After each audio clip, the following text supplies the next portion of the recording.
Nithyananda. With all auspicious blessings of my Guru, His Holiness Paramahamsa Nithyananda, I welcome all of you to today's video. So in today's video, what I want to share with all of you is that, in fact, I realized that I have to share this with all of you, which is the basic foundation of how the way we live our lifestyle here. Our lifestyle is, there's so much of intricacies, like right from the moment we wake up to the moment we go back to bed. There's so much of intricate details of it, like from the morning routine to what we do after that. Each one person has a different thing to do right after the morning routine. So it is a lot basically. Swamiji once said, at Nithyananda Peetham Bengaluru Adinam, we live 3 days in one day, and I've completely experienced that. So it's like by the time it's night, whatever that you feel you did in the morning is like something you did probably 2 days ago. Like that, we have all had the experience actually. Like, hey, that sambar that day was nice, no? It's only this morning. Like that it used to be. It is. So the lifestyle is, of course, it's so intricate, it's so beautiful, but the basic foundation of it, which I realize, it's not a culture shock, but rather a shock for the consciousness, especially coming from outside. Unless you are a Balasant of Nithyananda Gurukul, this is applicable to each and everyone except Swamiji and the Gurukul kids. It is everyone have experienced this basically, which is here powerlessness is not only not entertained, but rather it is also ferociously discouraged. See, out there, we being in a space of powerlessness is an investment for people, not only for people around us, where they unconsciously keep us in that cycle of being in a state of powerlessness. Powerlessness can mean in many ways, which I'll explain later, but this is the bird's eye view of what I realize. See, I realize this difference of living outside and after being initiated into the Nithyananda Sannyas Sampradaya, where outside being powerless is unconsciously encouraged, passively encouraged, and also it is going to benefit someone in the most disastrous way for us, especially for our conscious being. See, when I'm saying that, in Hinduism, powerfulness is everything. Life itself starts from powerfulness, and life continues powerfully. It's not that we don't make mistakes here. A lot of mistakes happen, but it's all about how much are you ready to complete, drop that arrogance in you, the will arrogance in you, live life continuously, move forward with will persistence.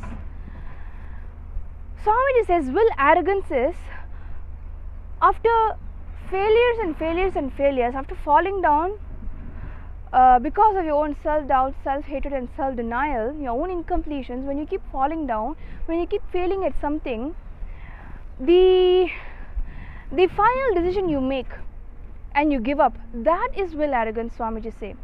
Again I say, it's not that we don't make mistakes here. Mistakes happen, but it's how much you're going to complete and stand up and move forward with will persistence and making it happen. Swamiji says the lifestyle of a Hindu is not do or die, it's do and make it happen.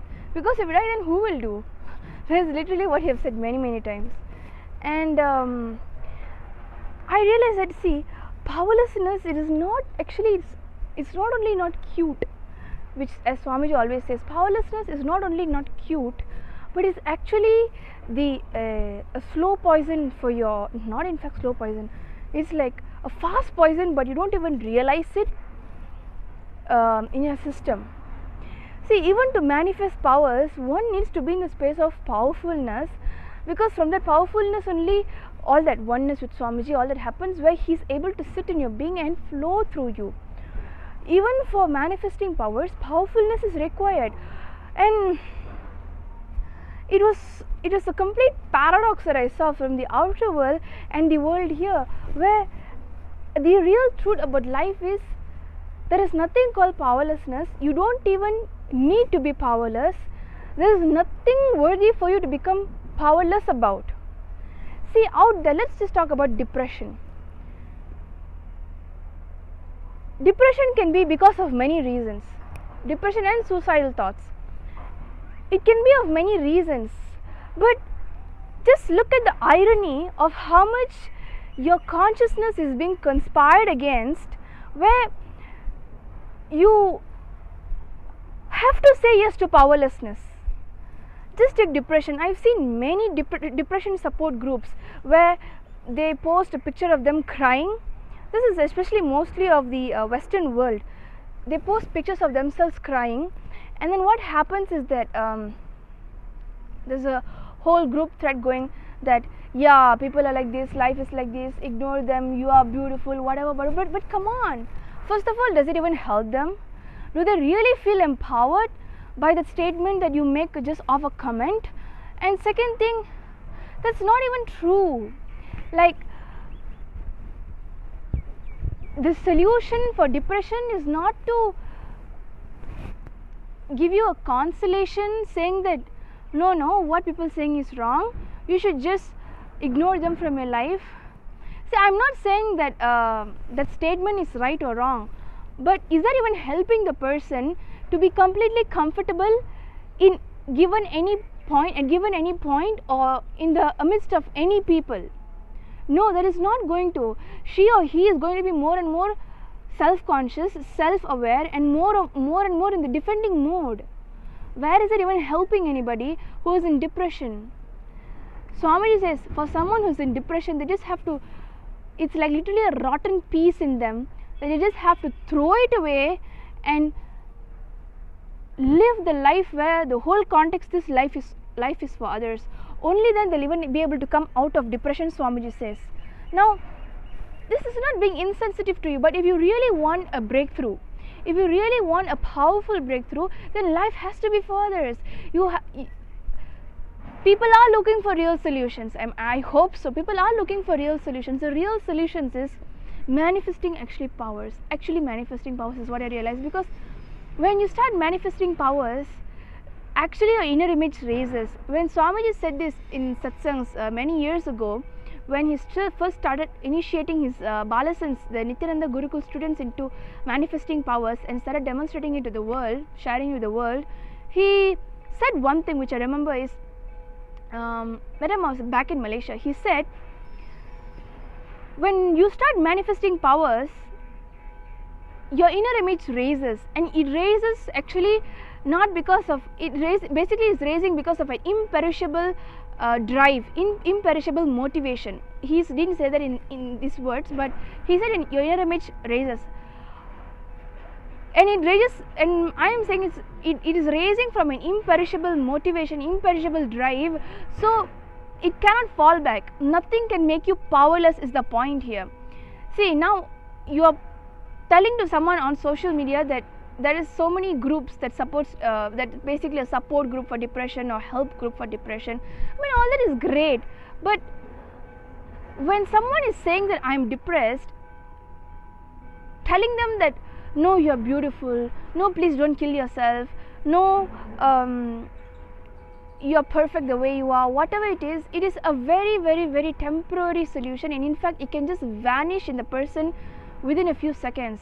Just somebody else have to come into them, knock on their door and say, you're crap. That's all. That is all it takes, right? So that is what I realized is like, see, out there in a society, from whichever country you come from, you cannot deny this. Out there in the society, keeping in the space of powerlessness is an investment finally to someone. It can be the pharmaceutical industry, because you buy medicines from them. It can be from the food industry because when you're depressed, you eat a lot, you put on a lot of weight, unconscious weight, you just eat to fill the void.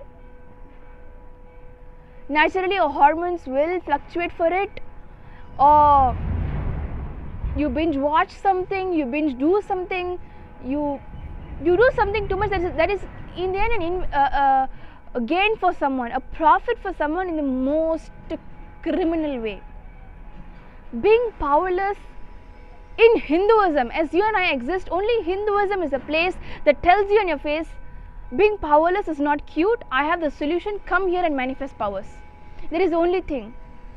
when you start manifesting, and to manifest powers is not even a rocket science. It's as simple as just being initiated by Swamiji. Go down, sit there and start reading blindfolded.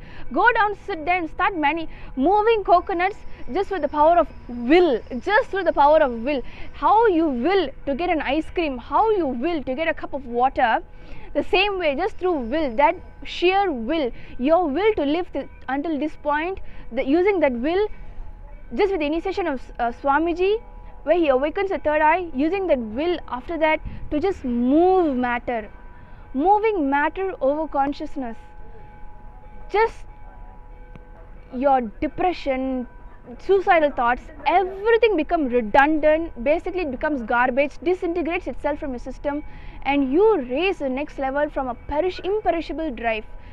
When nowhere you can fall back. Even if someone tells you in your face that you are fat, even if someone tells you in your face that you are ugly, you will have so much of gratitude. I'm telling you, this unknown gratitude where you will find yourself not being able to get into powerlessness. In fact, you can't even smell it. I have experienced that.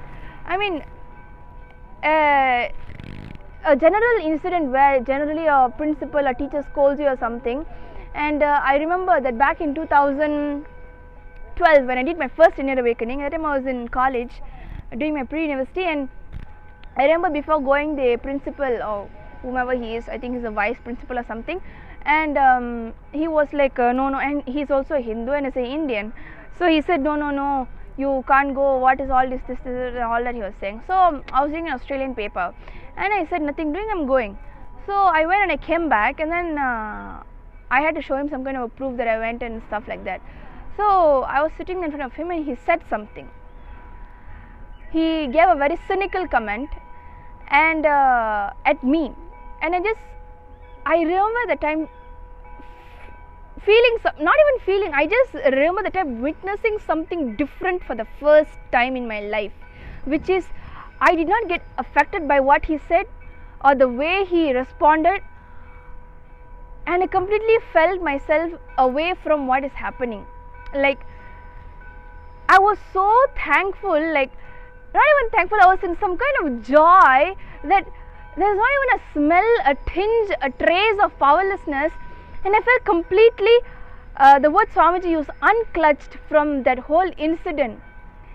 No, not from the whole incident, from the thing where at any given point in time before that, I would have easily fallen into some sort of incompletion that someone superior says no to me, something like that, okay? And for the first time, I was like, oh my God, something did happen in Inner Awakening. Because when I went for Inner Awakening, it was because my biological mom just wanted to send us, so I didn't have a no to say, nor did I have a yes to say. I just followed her and I went. I finished Inner Awakening and I came back, and the moment I came back, I realized this is the first thing that I literally came back from the thing. The next day I went to class, and this is the first thing that happened, and I realized that it is something. Inner Awakening is something. Like, literally guys, anyone who feels like you're being bullied, depression, suicidal thoughts, I made a video about cancer, please do watch the video about cancer, but this is something else where powerlessness, you have the right to be powerful always. Nothing can make you powerless, nothing is worthy of you being powerless. If anyone says that you should be feeling guilty, you should be feeling sorry, you should be feeling whatever, it is none of that even justifies why you should be powerless. But this is not being powerless from the right context is what really empowers anyone. Not like how in the support groups of suicide and depression, where they say no, you are actually beautiful, or F those guys, or ignore them. Like, no, you have to deal with people. If not these guys, tomorrow somebody else. But because of this space of powerfulness that I am going to be living hundreds of years, I am going to be seeing lots and lots of people, it is me who is the constant in all of these incidents. And Swamiji tells me that I'm saying what is the sentences that I have that tells me that getting into powerlessness is not justified is one of these, and Swamiji tells that there's no need of getting into powerlessness. There's nothing that is worthy of getting into powerlessness for?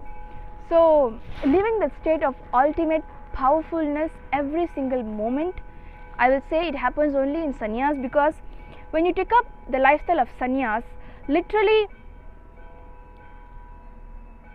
your only relationship is with life, your only relationship is with the divine, your only relationship is with Swamiji, and literally that is the only thing that you can tangibly even feel. And one thing is that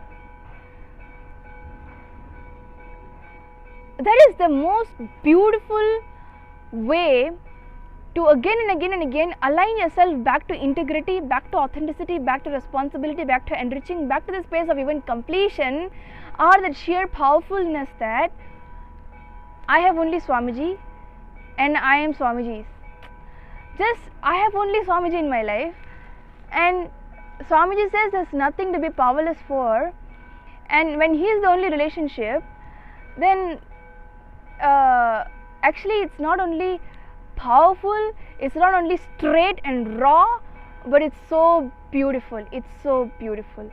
So I wanted to share this with all of you, because out there being powerless is really encouraged. It's pathetically sick, like sick to the stomach. I wanted to share this with all of you. Only in Hinduism, where you need to be powerful, you have to be powerful, you will only be celebrated if you are powerful, and you manifest Sadashiva himself, you manifest Swamiji himself just through this powerfulness. So I wanted to share this with all of you, and I really would like to see all of you here who are watching, who want to take up this lifestyle of sannyas, where only relationship is in life is with the cosmos, and everybody else around you is just part of that celebration of you with Swamiji. For me, it's cosmos means Swamiji.